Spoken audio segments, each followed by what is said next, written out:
Athletes, welcome back. We're changing it up on you a little bit, and we are starting a how-to series to answer questions or just give you some points of performance on movements that you may have questions about, and you either don't have access to a coach or a gym, or maybe it's too intimidating going to the gym.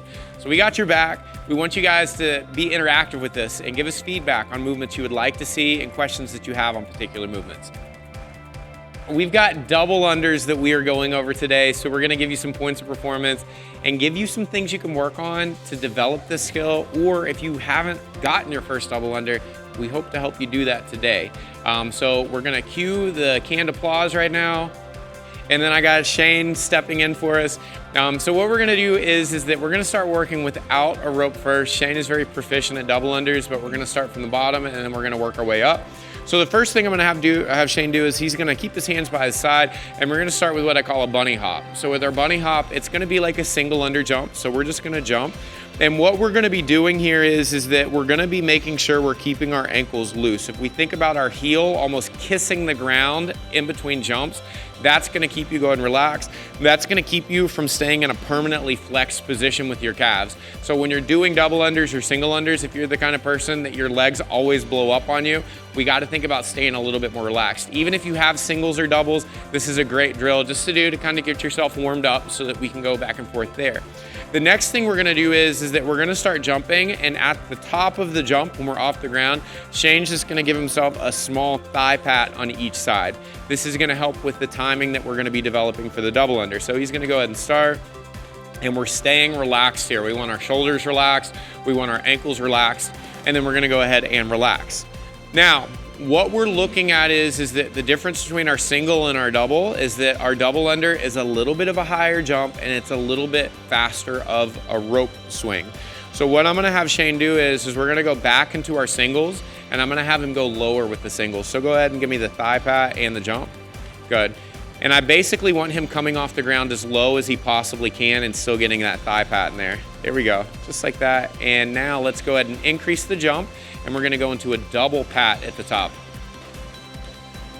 And this is the practice, go ahead and relax, that we wanna do, because it's gonna be helping us with that wrist motion that we're gonna need. When we go into a double under, you're thinking about the motion being in your wrist. It is not your entire forearm. We're gonna talk about rope length in just a moment, and if you find that you've developed this weird habit of going like this with your forearms, it's compensation with using a rope that's too long. Because if I can get you on a shorter rope, it's gonna be a faster double under, and it's gonna make you more efficient. So next, we're gonna go ahead and grab our rope, and what we're gonna do with this is that I'm gonna have Shane step in front of the rope for me. So from this position, what we're gonna do is I'm gonna have him bring his hands down to his side. Now with rope, or with his hands by his side, and I'm gonna center him, come over to the center for me real quick, just a little bit more, a little bit more. So what we're gonna look at is, and then turn this way, face straight ahead, drop your hands by your sides. So what I want Shane to find positioning wise is that looking ahead, he should be able to see his hands in his peripheral vision.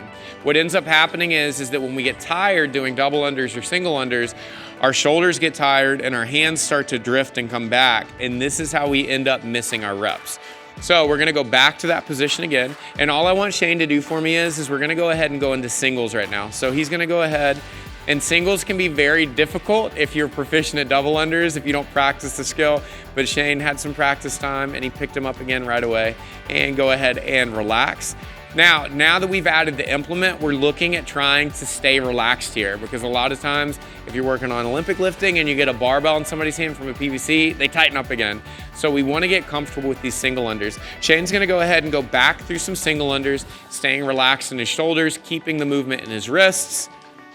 And what I'm gonna have him do is, I'm gonna have him try to skip a little bit for me. So he can shift feet side to side like a boxer. And this is a skill that I want you to work on, specifically because it's gonna help you learn how to control your rope speed. This is something that Shane learned right before we did this. He had never done it before. And so tripping on the rope is gonna happen. But this makes working with the rope a little bit more fun so that you can get comfortable, and you can hear him speeding that rope up as he gets a little bit better at this. We're gonna go ahead and relax. Now, I talked about rope length. I'm gonna have Shane step on the rope with one foot, and then we're gonna see where this rope comes up to. Your rope should be, the top of the cable is where your armpit's at. So with Shane, this is a very appropriate rope length. I told him he could go shorter. I've seen him go do double unders in a workout. If your rope is longer than this, then you need to go ahead and shorten it up now, because that's gonna be the first thing that's keeping you from doing double unders. As we get proficient and we keep those hands in tighter and keep them in the position, we can go with a shorter and shorter rope. Now what's gonna happen is that Shane is gonna go into singles, and when he's ready in those singles, he's gonna attempt one double under. You're gonna notice that he jumps higher and he spins faster to get through that, and he goes back into his singles again, and relax. So now Shane makes it look way too easy. I know if you've been practicing double unders, you've probably been going for a year, and you're like, how can I do that? He makes it look so simple. It's just a matter of that consistency and really trying to keep ourselves relaxed, because when we've whipped ourselves 15 times with the rope, then we tend to get frustrated and we tighten up.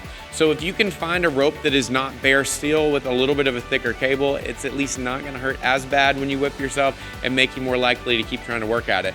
The next thing we're gonna do is that we're gonna try a single with two doubles and then back into a single. So Shane's gonna go again, and then back into that single, and relax.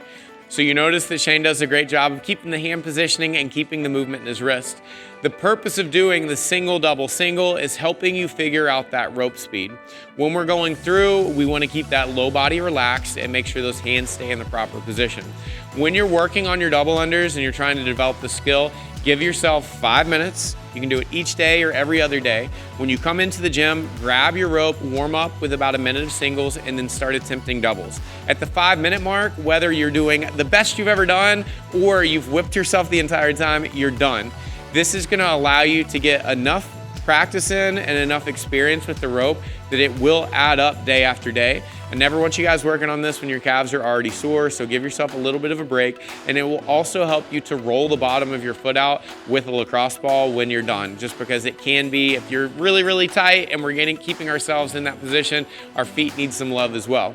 So with the double unders, we want to think about keeping ourselves relaxed, keep those eyes on the horizon, hands in our peripherals we're going through, and it is a skill. It will click for you one day. With this, use the steps that we've done of doing the hand slaps, the singles into doubles. If the doubles are something that you're having trouble with linking together, think about that rope speed and that jumping height. We're going a little bit higher and a little bit faster with the rope. The last thing I'll tell you is that if you're having trouble with linking them together, more than likely you're doing your one double under and you're so excited that you got that one that you slow down with your hand speed. The hand speed has to stay consistent, and you're gonna think of that pattern of being the swing, swing, swing, swing, swing, swing. And that's where predominantly when people pick up their first double under that they can't continue because they're expecting to trip. I want you going into these sets knowing that you're gonna have double unders and you're absolutely gonna smash them. That's gonna be in your wheelhouse moving forward. Thank you so much. Throw comments below for any movements that you wanna see us cover next. Have a great day.